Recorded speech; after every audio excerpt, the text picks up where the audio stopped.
Everyone, आज हम करेंगे फोर्थ क्लास की ईवीएस की जो न्यू बुक आई है द वंडर्स वर्ल्ड, उसका chapter number 6।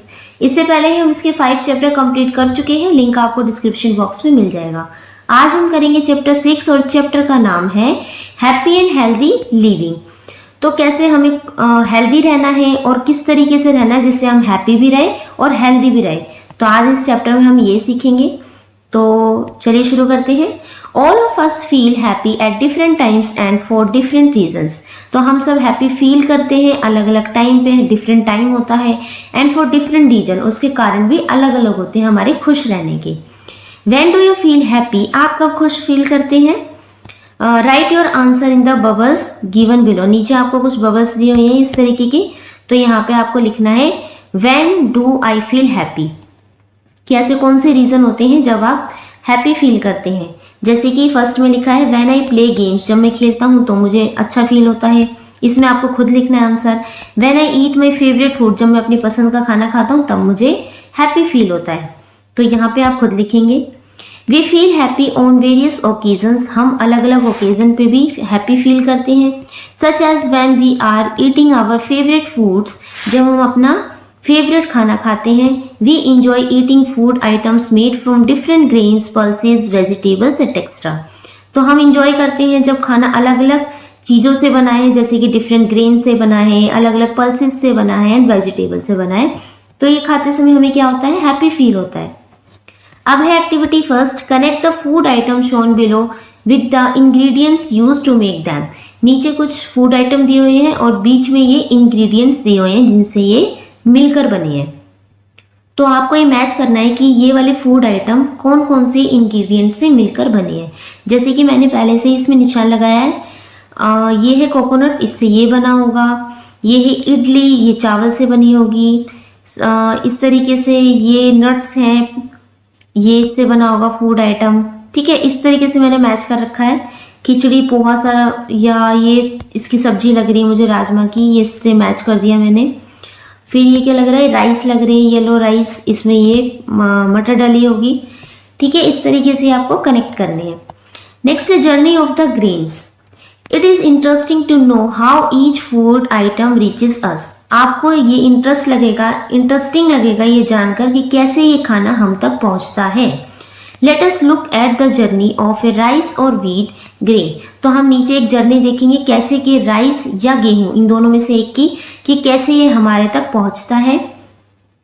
Which forms a part of our diet, जो हमारी डाइट का एक पार्ट बनता है।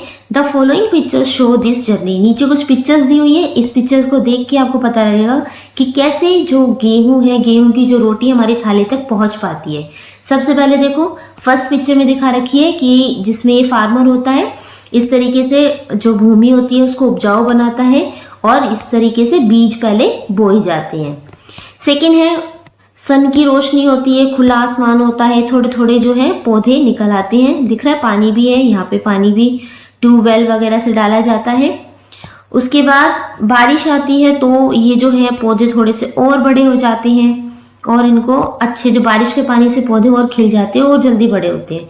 उसके बाद फोर्थ पिक्चर देखो, ये वाली, इसमें मैन्यूर यानी कि खाद डाला जाता है। जैसे गाय का गोबर बहुत अच्छी मैन्यूर खाद होती है पौधों के लिए, तो वो और अच्छी फसल होती है।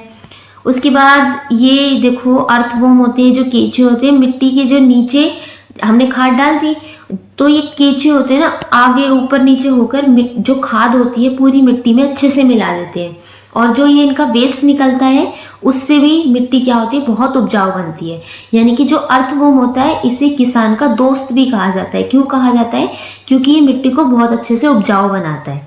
ठीक है, इसके यहाँ पे ये काम होता है। देन है पिक्चर 6। आप देखो फसल कितनी अच्छे से खड़ी है। तो जब फसल पूरी अच्छे से खड़ी हो जाती है लेकिन पकनी रह जाती है, तो ये किसान है, ये दिख रहा है आपको, ये क्यों खड़ा करा जाता है? ताकि कोई भी पक्षी वगैरह इस फसल को खराब ना करे। नेक्स्ट देखते हैं, अब नीचे और भी है, ये है पिक्चर 7। अब इसमें देखो, अब इसे निकाला जा रहा है क्योंकि फसल पूरी तरीके से तैयार हो गई, तो इसे काटा जा रहा है। उसके बाद यहाँ पे देखो, जब काटने के बाद इस बाली को सुखाया भी जाता है, क्योंकि आप देख रहे हो ना, गेहूं तो इस छोटे छोटे दाने में है, लेकिन बीच ये जो नीचे की है ना, इसको हटाया जाता है। ओके, उसके बाद 8 के बाद है 9 पिक्चर। ये देखो, अब यहाँ से गेहूं के जो दाने हैं वो अलग कर लिए, इन्हें बोरियों में पैक कर लिया। देन 7 है शॉप पे लेकर गए।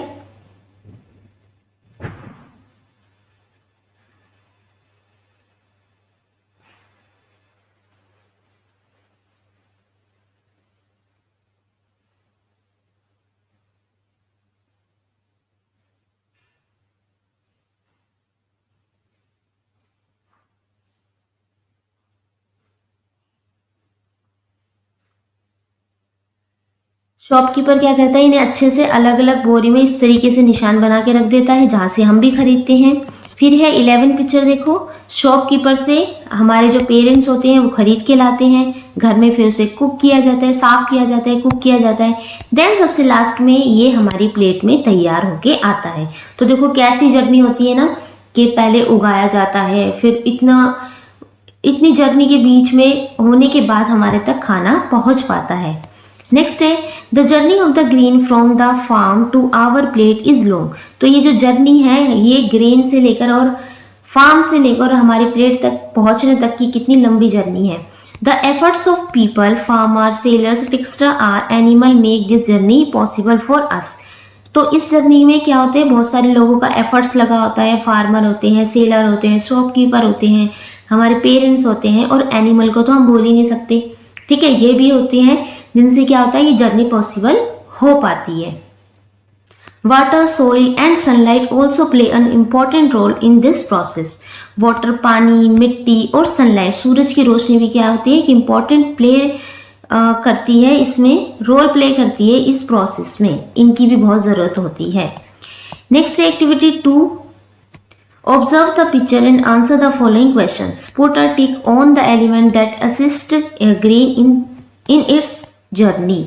तो इसमें किन किन चीज़ों की जरूरत होती है, उसमें आपको टिक लगानी है। ग्रेन के लिए, जो फसल उगाने के लिए सॉइल यानी कि मिट्टी की जरूरत होती है, फार्मर किसान भी होता है, अर्थवॉर्म की जरूरत होती है, ये क्या कहते हैं एयर यानी हवा की भी जरूरत होती है, उसके बाद वाटर, इन सब की क्या होती है हमें जरूरत होती है अच्छी फसल उगाने में। नेक्स्ट है राइट, फर्स्ट क्वेश्चन है what is the role of farmer in the process. इस पूरे प्रोसेस में एक फार्मर का यानी किसान का क्या रोल है। तो देखो इसका आंसर ऊपर लिखा है। फर्स्ट पॉइंट है the farmer first prepare the soil by loosening it. क्या करता है, सबसे पहले फसल उगाने के लिए फार्मर जो मिट्टी को है उसको तैयार करता है। सेकेंड है ही then select the crop according to the climate and region and sows the seed in the field followed by addition of fertilizers and manure to it। फिर क्या करता है, उसकी क्लाइमेट और उस क्षेत्र के अकॉर्डिंग वो देखता है कि यहाँ पे कौन सी फसल उग सकती है, उस फसल को उगाता है, वहाँ पे फर्टिलाइजर्स एंड मैन्योर भी डालता है, ठीक है। देन थर्ड है the field is irrigated so that the crops get proper amount of water. फिर वहाँ पे क्या होता है, इरीगेशन का काम किया जाता है, पानी पहुँचाया जाता है फसल तक, चाहे वो ट्यूबवेल हो या वेल्स हो उनके जरिए।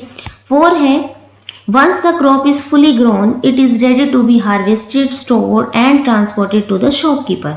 उसके बाद जब फसल पूरी तरीके से तैयार हो जाती है तो उसे रेडी किया जाता है हार्वेस्टेड के लिए, फिर उसको स्टोर किया जाता है कि भाई फसल को अच्छे से रखा जाए, नमी ना आए, उसमें खराब ना हो। स्टोर करने के बाद उसे गाड़ियों के जरिए, ट्रांसपोर्ट के जरिए शॉपकीपर तक पहुंचाया जाता है। तो ये सारा काम किसका होता है, ये सारा काम होता है किसान का, ठीक है। नेक्स्ट क्वेश्चन है list out the missing element in the table above. तो ऊपर जो हमने ये टेबल देखी है ना यहाँ पे, तो इसमें से आपको बताना है कि कौन सी ऐसा एलिमेंट इसमें मिस है जो इसमें नहीं लिखा है। तो मैंने लिखा है कि इसमें the missing element in this table above are sunlight नहीं है, सीड नहीं है, मैन्योर एंड फर्टिलाइजर्स के बारे में इसमें नहीं दिया है, ओके। नेक्स्ट है from the time a seed is sown to the point when food reaches our plate it is remarkable journey. तो क्या होता है, ये एक सीड्स के एक बीज को उगाने से लेकर, बीज को बोने से लेकर और हमारे प्लेट तक के खाने रोटी पहुंचने तक की जो जर्नी होती है क्या होती है, बहुत रिमार्केबल है, बहुत इंपॉर्टेंट है। Can you list the roles of different elements involved in this journey. तो आपको लिस्ट बनानी है कि इस जर्नी में कौन कौन से एलिमेंट इन्वॉल्व रहते हैं, किन किन लोगों की मदद के कारण हम जो ये जर्नी कंप्लीट हो पाती है। तो आपको ये लिखना है।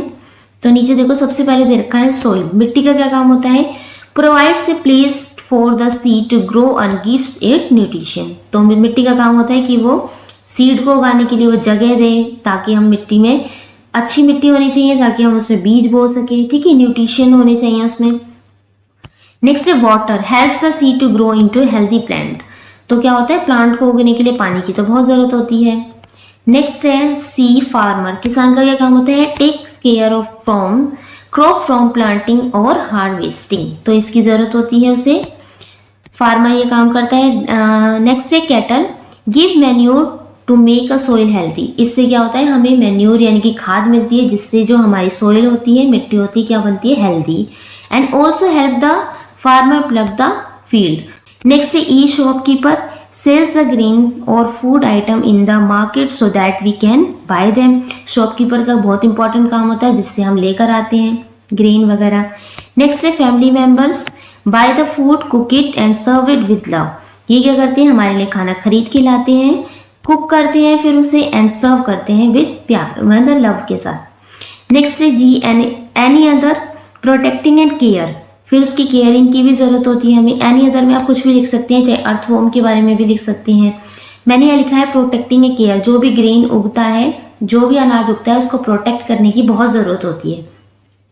Keep the crops away from birds and insect, तो हमें कोई भी बर्ड और इंसेक्ट से अपने क्रॉप को, फसल को बचा के रखना होता है। Remove the unwanted plants and proper storage of grains, अच्छे से उसको स्टोर करके रखना होता है ताकि वो फसल खराब ना हो, उसमें नमी ना हो। Okay, next activity 3 thank you everyone whom would you like to thank for the food you eat, तो आप किन किन को थैंक कहना चाहते हैं इस फूड के लिए। Please right your answer in the following space, नीचे आपको यहाँ पे आंसर लिखने हैं अपने कि जो खाना आप तक पहुंचता है, जिसे आप ईट करते हैं, उनके लिए आप किन किन लोगों को, किन किन चीज़ों को, किन किन एलिमेंट को थैंक यू कहना चाहते हैं। तो मैंने फर्स्ट पे लिखा है प्लांट्स को, देन थैंक यू वाटर को कहेंगे, शॉपकीपर को कहेंगे, सन को कहेंगे, सॉइल को कहेंगे, एंड थैंक यू कहेंगे फार्मर्स को, कैटल को एंड पेरेंट्स ऑल्सो, पेरेंट्स को भी कहेंगे। ओके, नेक्स्ट है वो when we remember all the contributors with love and gratitude we feel the importance of each grain and we enjoy the taste। तो हमें ये रिमेंबर रखना चाहिए हर लोगों का जो कंट्रीब्यूशन है, जो खाना हम तक पहुंचता है विद लव, प्यार के साथ, तो हमें उस चीज़ का ग्रेटिट्यूड करना चाहिए, ठीक है। उसकी हर एक दाने की, हर एक ग्रेन की इंपॉर्टेंस हमें समझनी चाहिए।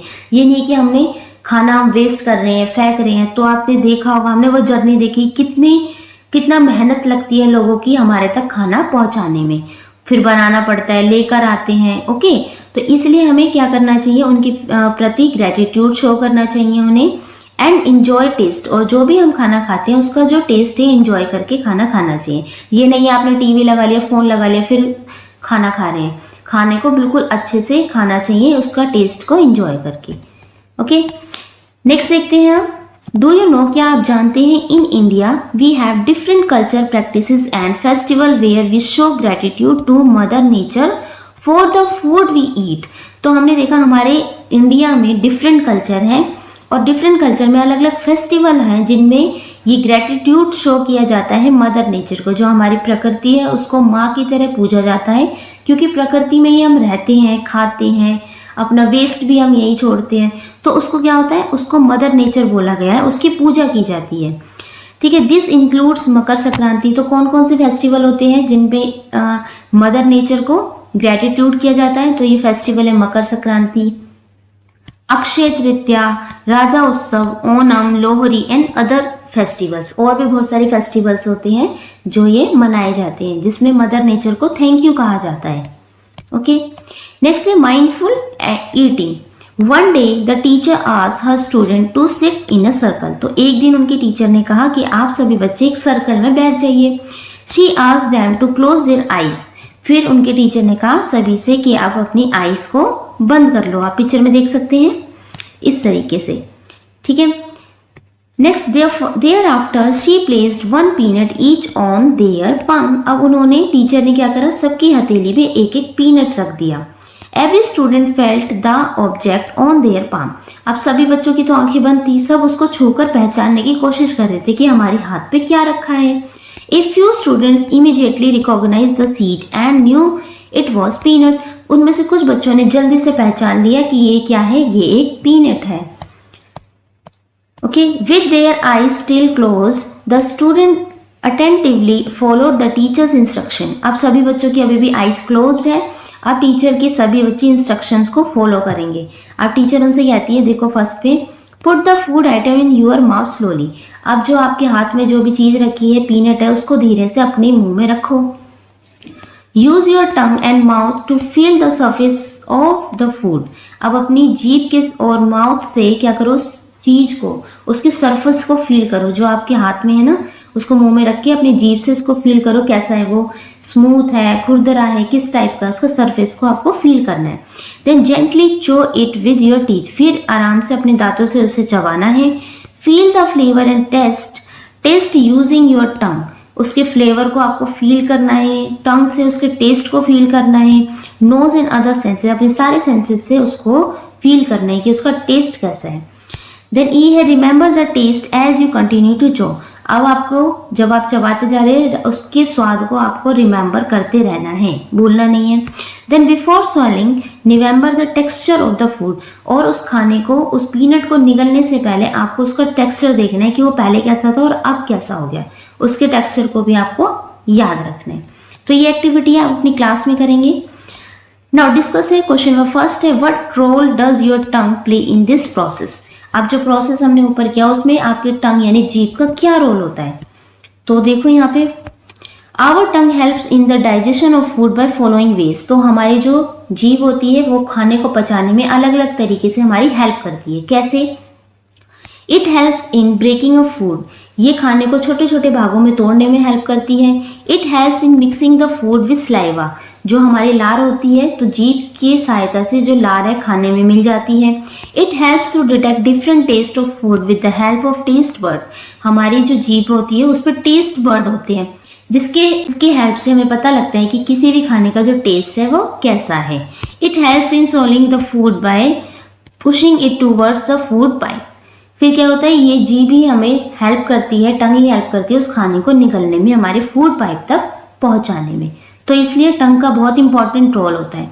नेक्स्ट क्वेश्चन है, what do your teeth do the food. अब हमारे टीथ का क्या रोल होता है, यानी दांतों का। सेकंड का आंसर यहाँ पे है, the teeth helps in chewing and breaking down of large food particles into smaller pieces for proper digestion.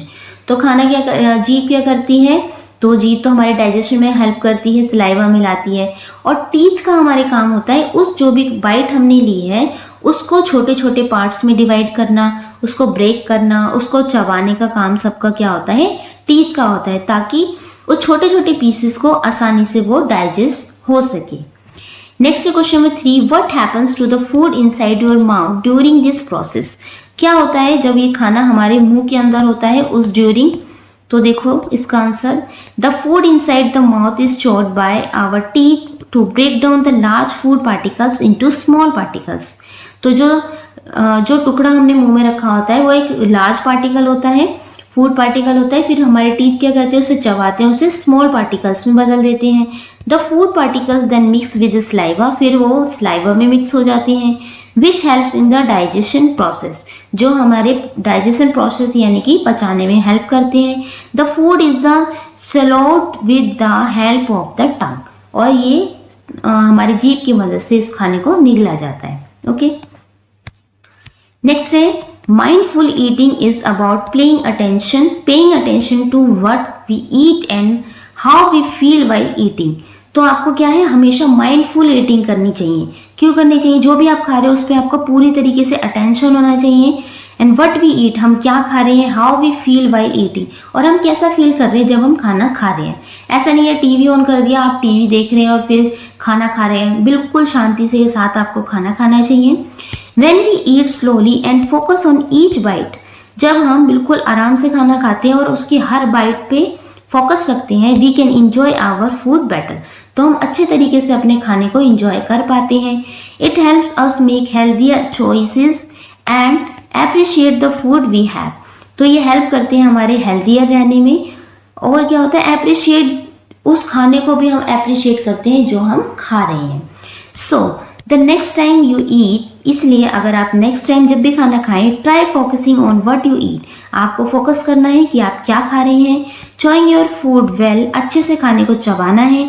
And enjoying every bite fully, और हर बाइट को अच्छे से चबाकर खाना है और उसको एंजॉय करना है। ओके, नेक्स्ट टाइम आप जब भी खाना खाएंगे ऐसा करेंगे। Valuing food, every grain is precious, तो हर जो ग्रेन है, हर अनाज क्या है, प्रीसियस है, कीमती है। Do you eat every grain of food serve on your plate, तो आप क्या हर उस ग्रेन को खाते हैं जो आपकी फूड प्लेट में सर्व किया जाता है, या आप हर चीज को खाते हैं। When we waste food we fail to respect the hard efforts of everyone who help bring food to our plate.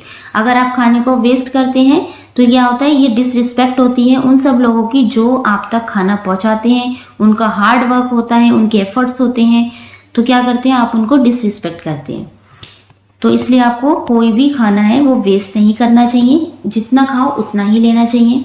Next है activity 4, for a week keep a record of the food you eat for breakfast, lunch and dinner.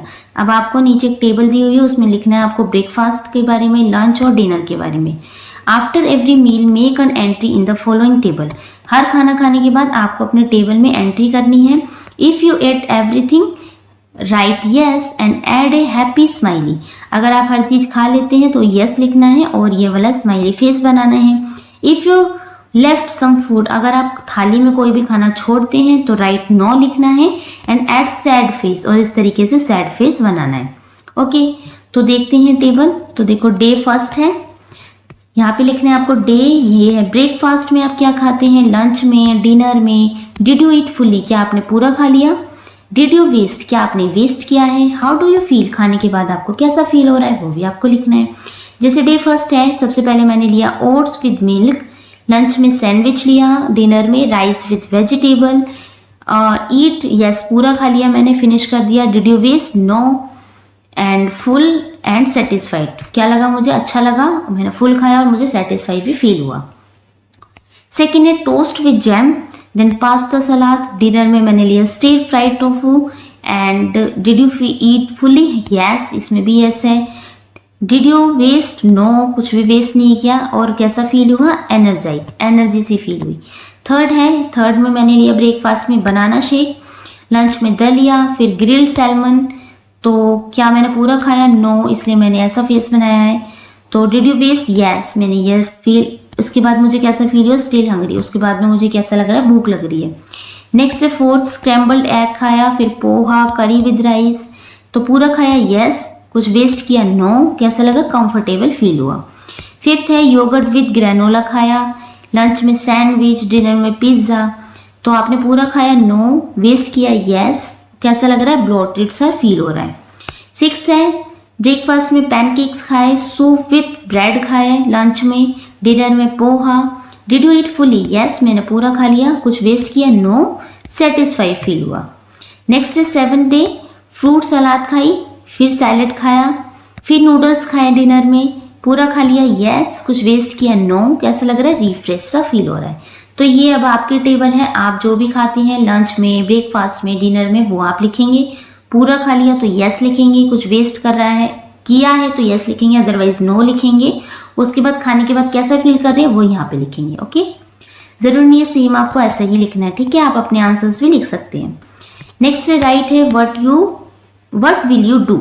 First है if someone offers you food more than you need, अगर आपको कोई खाना offer करता है जितनी आपको जरूरत है उससे ज्यादा, तो आप क्या करेंगे। तो देखो if someone offers me food more than I need, अगर कोई मुझे खाना देता है, ऑफर करता है मेरी जरूरत से ज्यादा, I will politely refuse to take the extra food, मैं उससे विनम्रता से क्या कर दूंगा, मना कर दूंगा कि एक्स्ट्रा खाना मैं नहीं लूंगा। सेकेंड क्वेश्चन है if you do not like a food item on your plate, तो आप क्या करेंगे अगर कोई भी फूड आइटम आपकी प्लेट में है जो कि आपको पसंद नहीं है खाना। तो देखो इसका आंसर है if I do not like a food item on my plate, अगर मेरी प्लेट में कोई ऐसा खाना है जो मुझे पसंद नहीं है, I will still finish my food, लेकिन फिर भी मैं अपना खाना पूरा फिनिश करूंगा। If I leave the food on my plate, अगर मैं अपना खाना प्लेट में छोड़ देता हूँ, it will get wasted and we should not disrespect the efforts of everyone who help bring the food to our plate. तो हमें वेस्ट नहीं करना चाहिए and we should not disrespect, हमें ये डिसरिस्पेक्ट भी नहीं करनी चाहिए उन लोगों की जो हमारे तक खाना पहुंचाने में हमारी हेल्प करते हैं, उनका हार्ड वर्क होता है, तो क्या करना चाहिए, उसकी रिस्पेक्ट करनी चाहिए, खाने को पूरा फिनिश करना चाहिए। ओके, नेक्स्ट है राइट एंजॉय स्पोर्ट्स। अब नीचे देखो एक पार्क का सीन दिया हुआ है, इसमें बच्चे अलग अलग गेम खेल रहे हैं, कुछ रीडिंग कर रहे हैं, कुछ बॉल से खेल रहे हैं, ठीक है, कुछ झूला झूल रहे हैं, इस तरीके से। अब देखते हैं नीचे कुछ क्वेश्चन है, identify the activities people are engaged in. अब आपको देखना है ऊपर क्या क्या एक्टिविटी हो रही है, वो आपको नीचे लिखनी है। तो जैसे मैंने लिखा है साइकिलिंग है, playing badminton, sliding, swimming, playing handball, playing football, reading book, playing with the ball, sitting on the bench and walking. ये सारे गेम यहाँ पे हो रहे हैं। बैडमिंटन। नेक्स्ट है डिस्कस क्वेश्चन नंबर फर्स्ट है which physical activities do you do in your daily life. कौन सी फिजिकल एक्टिविटी है जो आप अपने डेली लाइफ में करते हैं। तो I do running, cycling and play games like football, badminton etcetera. Okay, ये सब करते हैं। सेकेंड है how do you feel on A day when you play a lot. कैसा फील होता है जिस दिन आप बहुत ज़्यादा खेलते हैं। तो देखो on the day when I play lot I feel tired. जिस दिन मैं ज़्यादा खेल लेता हूँ उस दिन मैं कैसा फील करता हूँ, टायर्ड यानी कि थका हुआ। नेक्स्ट है find out can you name the games depicted in the picture below. नीचे कुछ गेम्स दिए हुए हैं, इनके आपको नेम लिखने हैं, ये आप खुद कर लेंगे। देख रहे हो 7 स्टोन वाला, तो आप इनके नाम खुद लिखेंगे। नेक्स्ट है activity 5 with your teachers guidance practice the easy yoga poses given below for a week and record your observation. तो अपने टीचर के गाइडेंस से आपको क्या करना है, प्रैक्टिस करनी है इजी योगा के पोजेस का, एंड हर वीक में आपको क्या करना है, रिकॉर्ड भी करनी है अपनी ऑब्जर्वेशन को, जरूर करनी है योगा। ओके, नेक्स्ट है along with good food we also need to exercise regularly to stay healthy. तो अच्छे खाने खाने के साथ ही हमें ज़रूरत होती है अच्छी एक्सरसाइज की भी, रेगुलर एक्सरसाइज, रोज़ एक्सरसाइज करने की भी, जिससे क्या रहे हम हेल्दी रहें। Regular physical activities like playing in open fields with friends, running, jumping, cycling and skipping are necessary to keep us strong and energetic. तो रेगुलर की रोज़ की जो हमारी फिजिकल एक्टिविटीज़ होती हैं, जैसे कि फ्रेंड्स के साथ खेलना, दौड़ना, कूदना, साइकिल चलाना, स्कीपिंग करना, तो ये बहुत ज़रूरी होती है हमें स्ट्रॉन्ग बनाने में और एनर्जेटिक बनाने में। Similarly other physical activities like yoga improve your postures and keep us happy and active. इसके अलावा एक एक्टिविटी होती है जैसे कि योगा करना, तो ये क्या करते हैं, इम्प्रूव करते हैं हमारे पोस्चर्स को एंड हैप्पी रखते हैं हमें और एक्टिव रखते हैं। खेल yoga the text book on physical education and well being provides many interesting exercise and games. तो आपकी बुक है एक खेल योगा के नाम से, जिसमें अलग अलग फिजिकल एजुकेशन की बुक है, आपको ध्यान रखना है। उसमें well being provides many interesting exercise and games है, ठीक है, आप उस बुक में देख सकते हैं। नेक्स्ट है यहाँ पे एक और गेम खिलाया जा रहा है या योगा करवाई जा रही होगी। ओके, नेक्स्ट है स्लीप वेल 2। अब हमने अच्छा खाना खा लिया, अच्छा से खेल भी लिए, अब हमें क्या ज़रूरत है, अच्छा खाना और अच्छे खेलने के साथ भी हमें ज़रूरत है अच्छी नींद की भी। Think about a day when you exercise और play a lot, what do you think would happen if you did not sleep well after that. तो आप क्या सोचते हैं जिस दिन आप बहुत सारी एक्सरसाइज कर लेते हैं, बहुत सारा खेल लेते हैं, व्हाट डू यू थिंक, क्या सोचते हैं आप, इफ़ यू डोंट, अगर आप सही से नहीं सोए हो, वेल आफ्टर दैट क्या होता है अगर आपने नींद पूरी नहीं ली। तो एक्टिविटी 6 में देखते हैं टेबल गिवन बिलो पे है day when did you sleep, जब आप सोते हैं कौन सा टाइम पे आप सोते हैं वो लिखना है। When did you get up, जब आप उठते हैं वो टाइम लिखना है। ड्यूरेशन ऑफ स्लीप, कितने टाइम तक आप सोए हैं वो ड्यूरेशन लिखनी है। How you felt during the day, किस तरीके से आपको महसूस होता है वो आपको लिखना है। यहाँ पे है ABC, इनका मतलब है अगर A लिखोगे तो उसका मतलब है फेल्ट फ्रेश, आपको फ्रेश फील हो रहा है। B का मतलब है लेजी, और C लिखेंगे तो इसका मतलब है स्लीपी, यानी नींद अभी भी आ रही है। ओके, जैसे येस्टरडे है उसमें मैंने लिखा कि हम 9:30 रात को सोए थे और 6:30 उठे थे, 9 आवर्स की हमारी जो नींद थी, और अ फेल्ट फ्रेश, A लिखा है मैंने, फ्रेश फील कर रहे थे। डे बिफोर येस्टरडे 10 बजे सोए थे, 6 बजे उठ गए थे और 8 घंटे की नींद थी, लेजी फील कर रहे हैं। प्रायर टू इट, उससे पहले वाले दिन यानी कि 11 बजे सोए थे, 6:30 AM उठ गए थे और 7.5 घंटे की नींद थी और स्लीपी फील कर रहे हैं। नेक्स्ट क्वेश्चन पूछे कुछ आपसे। फर्स्ट है इसमें, do you think our body needs rest? क्या लगता है आपको कि हमें नींद रेस्ट की जरूरत होती है?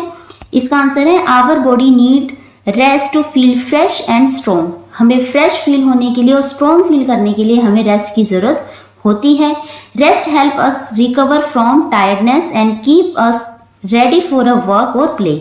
तो रेस्ट क्या करते हैं, हमें हेल्प करते हैं रिकवर करने के लिए टायर्डनेस को। अगर हम थका महसूस कर रहे हैं और हम सो लें तो हम अच्छा महसूस करते हैं, और ये हमें रेडी करते हैं किसी भी काम को करने के लिए और खेलने के लिए, अगर हम प्रॉपर रेस्ट लेते हैं। क्वेश्चन नंबर 2 है, do you think it is important to rest after a busy day और एक्सरसाइज एंड प्ले? वाई? तो आप क्या सोचते हैं कि ये जरूरी है कि हमें रेस्ट करना चाहिए किसी भी बिजी दिन के बाद, या एक्सरसाइज करने के बाद, या खेलने के बाद? तो बहुत ज़रूरी है हमें रेस्ट करना। तो yes, rest is important after exercise and play. तो हमें कोई भी एक्सरसाइज करने के बाद या खेलने के बाद रेस्ट जरूर करना चाहिए। It helps my body relax.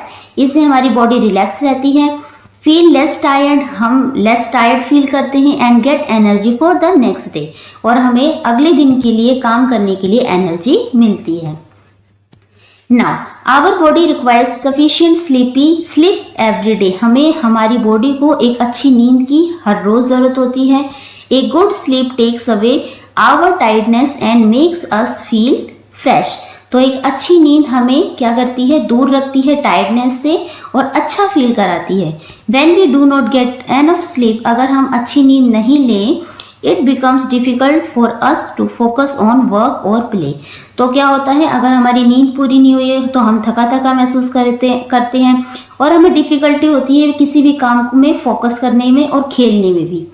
We feel tired, हम कैसे महसूस करते हैं, टायर्ड यानी कि थका हुआ। स्लीपी एंड इरिटेबल, और कैसे होते हैं, जरा जरा सी बात पे इरिटेट हो जाते हैं। Therefore, इसलिए getting enough sleep is just as important as eating healthy and exercising. तो इसलिए हमें एक अच्छी नींद लेना बहुत ज़रूरी है। वैसे ही जैसे कि हम अच्छा खाना खाते हैं और अच्छी एक्सरसाइज करते हैं, वैसे ही एक अच्छी नींद, प्रॉपर रेस्ट बहुत ज़रूरी है। नेक्स्ट है feeling safe. We have already discuss different ways for staying healthy and happy. तो हमने अलग अलग तरीके से सीखे कि किस तरीके से हम हेल्दी रह सकते हैं और हैप्पी रह सकते हैं। However, there may be times when someone feels unhappy, unsafe और uncomfortable. लेकिन कुछ टाइम होता है जिसमें कोई फील करता है अनहैप्पी, खुश नहीं है, अनसेफ, सुरक्षित नहीं है, और अनकंफर्टेबल फील करते हैं। नाउ एक्टिविटी 7 दी हुई है। Look at the picture of different situation given below. Put a tick for the situation where the child would feel comfortable and put a cross for the situation where the child would feel uncomfortable. नीचे आपको 4 picture दी हुई हैं। इस picture को आपको ध्यान से देखना है। जिस भी पिक्चर में अगर आपको चाइल्ड कंफर्टेबल फील लग रहा है तो उसमें आपको टिक लगाना है, और अनकंफर्टेबल फील लग रहा है तो उसमें आपको क्रॉस लगाना है। जैसे कि फर्स्ट पिक्चर देखो, ये इसमें बच्चा फेस भी देखो इसका कैसा है, अनकंफर्टेबल है ना, क्योंकि ये बच्चा इसका बिना पूछे छेड़ रहा है यहाँ पे, तो इसलिए हम यहाँ क्रॉस लगा देंगे। ये देखो इसकी मम्मा आराम से पूछ रही है, तो क्या ये कंफर्टेबल है? नेक्स्ट थर्ड है, इसमें देखो ये मम्मी है, इसकी पकड़ रखा है और डॉक्टर इसको चेक कर रहे हैं, तो क्या ये भी कंफर्टेबल है, इसलिए मैंने राइट लगाया। नेक्स्ट वाले देखो, अब ये आदमी है से ये अनकंफर्टेबल पिक्चर लग रही है। ओके, नेक्स्ट देखते हैं। It is important to know the difference between safe touch and unsafe touch. तो हमें ये जानना बहुत ज़रूरी होता है कि इन दोनों के बीच अंतर करना भी बहुत ज़रूरी होती है, कौन सा हमारा सेफ टच है और कौन सा अनसेफ टच है। A safe touch is like a comforting hug from your mother और अनदर फैमिली मेम्बर। तो एक जो सेफ टच होता है, जैसे कि अगर हमारी मम्मी हमें पकड़ती है, हग करती है, तो हमें अच्छा फील होता है, हम सेफ महसूस करते हैं, या हमारे कोई फैमिली मेम्बर हमें पकड़ते हैं, that makes you feel happy and comfortable. तो उससे क्या होता है, हमें अच्छा महसूस होता है और हम कंफर्टेबल और सेफ महसूस करते हैं। पर unsafe touch is one that makes you feel uneasy, scared, confuse और अनकंफर्टेबल। लेकिन जो एक अनसेफ टच होता है उससे क्या होता है, वो आपको कैसा फील कराता है, अनईजी सा फील कराता है, स्कार्ड, आप डरे हुए से लगते हैं, कंफ्यूजन रहती है आपको और आप अनकंफर्टेबल फील करते हैं। Whether it is from someone you know और स्ट्रेंजर। तो ये कोई आपका जानने वाला भी हो सकता है या जिसे आप नहीं जानते हैं वो भी हो सकता है। तो इसलिए आपको, अगर आपको महसूस हो रहा है कि ये सेफ टच नहीं है, तो आप उसे नो कह सकते हैं। अपने किसी भी फैमिली मेम्बर को बता सकते हैं जो भी ये चीज़ है। तो आप अगर सेफ टच नहीं कर रहे हैं तो आपको अंदर से अजीब सा महसूस होगा, ठीक है। नेक्स्ट देखते हैं राइट। फर्स्ट है what would you do if someone's touch made you feel uncomfortable. तो आप क्या करेंगे अगर कोई आपको टच करता है जो कि अनकंफर्टेबल तरीके से है। तो इसका आंसर है if someone's touch makes me uncomfortable I will say no. अगर कोई समवन जो भी है टच करता है अनकंफर्टेबल तरीके से तो आई विल से नो, मैं उसको नो कहूंगी या कहूंगा। एंड मूव अवे, और वहां से दूर चले जाएंगे। I will tell a trusted adult like my parents और टीचर अबाउट इट। इसके बारे में मैं जो भी ट्रस्टेड जो भी है मेरे, यानी कि जिन पे मैं भरोसा करता हूँ, जो भी मेरे बड़े हैं, मेरे पेरेंट्स हैं या मेरे टीचर हैं, उनको मैं इस पूरी घटना के बारे में जरूर बताऊंगा या बताऊंगी, ठीक है। क्वेश्चन नंबर 2 देखते हैं। If you face unsafe situation who would you tell. I will tell my parents. अगर ऐसी कोई सिचुएशन आ जाती है जिसमें आप अनसेफ हैं तो आप किसे बताएंगे सबसे पहले। तो I will tell my parents और माई टीचर। या तो मैं अपने पेरेंट्स को बताऊंगा या मैं अपनी टीचर को बताऊंगा जिस पे हम ट्रस्ट करते हैं या जिन पे हम भरोसा करते हैं। नेक्स्ट है question number 3, list 2 situation where you would finally say no. तो ऐसी कौन सी 2 सिचुएशन लिखनी है आपको जिसमें आप क्या कह सकते हैं, नो। फर्स्ट है if a stranger ask me to go with them. अगर आपसे कोई स्ट्रेंजर है जिन्हें आप नहीं जानते हैं और आपसे वो कहीं चलने को कह रहे हैं तो आप क्या कहेंगे, नो। उनके साथ ऐसे नहीं जाना है कहीं भी, उनसे कोई चीज भी नहीं लेनी है खाने की, ठीक है। नेक्स्ट है if someone tries to touch me in a way that feels wrong. या अगर कोई आपको टच करने की कोशिश कर रहा है जिसे आप जानते भी हैं या नहीं भी जानते, चाहे कोई भी हो, लेकिन आपको फील हो रहा है कि अनकंफर्टेबल है, अनईजी सा है, तो क्या करेंगे आप, उसे नो कहेंगे, okay. Now, if you ever feel unsafe, speak up. Remember, if anyone ever makes you feel uncomfortable, it is okay to say no and tell a trusted adult like your teacher, your parents, okay? तो ये कि इसमें लिखा है feel unsafe. अगर आप unsafe feel करते हैं तो आपको बोलना है। रिमेंबर, याद रखो, if anyone ever make you feel uncomfortable, अगर आपको कोई भी अनकंफर्टेबल फील कराता है तो ये इट्स ओके नहीं है, आपको क्या करना है, उसको नो बोलना है। एंड टेल ए ट्रस्टेड, और जिन पे आप भरोसा करते हैं, चाहे वो आपके पेरेंट्स हैं या टीचर हैं, उनको आपको ज़रूर बताना है। You do not have to feel uncomfortable और गिल्टी। इसके लिए आपको बिल्कुल भी अनकंफर्टेबल और गिल्टी महसूस नहीं करना है। जो भी सिचुएशन है आपको ज़रूर बतानी है। For happy and healthy living, eating right at the right time. तो अच्छा, खुश और हेल्दी रहने के लिए आपको अच्छे सही टाइम पे खाना चाहिए, राइट अमाउंट में खाना चाहिए। मतलब ये नहीं आपने बहुत ज़्यादा खा लिया, बिल्कुल उसकी क्वांटिटी ठीक होनी चाहिए। In the right way is necessary, और राइट तरीके से खाना चाहिए, ये क्या है, ज़रूरी है। At the same time engaging in a physical activities, और अगर आप कोई भी फिजिकल एक्टिविटी करते हैं, खेलते हैं, योगा करते हैं, एक्सरसाइज करते हैं, resting and relaxing are equally important. तो आपको रेस्ट और रिलैक्स भी आपके लिए उतना ही ज़रूरी है जितना खेलना। If we take care of our body and mind we can stay happy, healthy and joyful. अगर आप अपनी बॉडी और माइंड का अच्छे से ध्यान रखते हैं तो हम कैसे रहेंगे, हेल्दी रहेंगे, हैप्पी रहेंगे और जॉयफुल रहेंगे, ओके। नाउ अब है आपके क्वेश्चन आंसर। इसमें क्वेश्चन नंबर फर्स्ट है if the following are missing what would happen to a food grain. तो नीचे कुछ एलिमेंट्स के नाम दिए हुए हैं, कुछ एनिमल है, पीपल है। अगर इनमें से कोई भी मिसिंग है फूड ग्रेन के लिए, फूड के लिए, तो उसमें उस सिचुएशन में क्या होगा। तो देखो, मान लीजिए फूड ग्रेन के लिए और सॉइल नहीं है, मिट्टी नहीं है, तो क्या होगा, without soil the seed can not grow into A plant. अगर मिट्टी नहीं है तो पौधा कहाँ लगाओगे, बीज कहाँ बोओगे और प्लांट कहाँ उगेगा, okay. Water, without water that plant will dry up and die. तो बिना पानी के जो पौधा होगा वो सूख जाएगा और क्या होगा, मर जाएगा। सनलाइट नहीं होगी तो without sunlight the plant can not make its food and will not grow. तो जो प्लांट होंगे बिना सनलाइट के अपने खाना नहीं बना पाएंगे, और खाना नहीं बना पाएंगे तो वो ग्रो भी नहीं कर पाएंगे। नेक्स्ट है एनिमल। अगर कैटल्स नहीं है तो क्या होगा, without cattle farmers may find it hard to plug the field and get natural manure. तो अगर जानवर नहीं है, एनिमल्स नहीं है, तो जो फार्मर है अपने खेतों को जोत नहीं पाएंगे, उन्हें नेचुरल खाद भी नहीं मिलेगी। Earthworm, without earthworm we soil will not be rich and healthy. Which affects plant growth. अगर अर्थवॉर्म नहीं है तो उससे भी क्या होगा, हमारी जो सोइल है मिट्टी इफेक्ट होगी, हमें ठीक से जो भूमि है उपजाऊ नहीं हो पाएगी। फार्मर नहीं है तो without farmers no one will grow and take care of the crops. जो क्रॉप्स का कोई ध्यान नहीं रखेगा कोई भी उसे ग्रो नहीं कर पाएगा। Without shopkeepers we will not be able to buy grains for food from the market.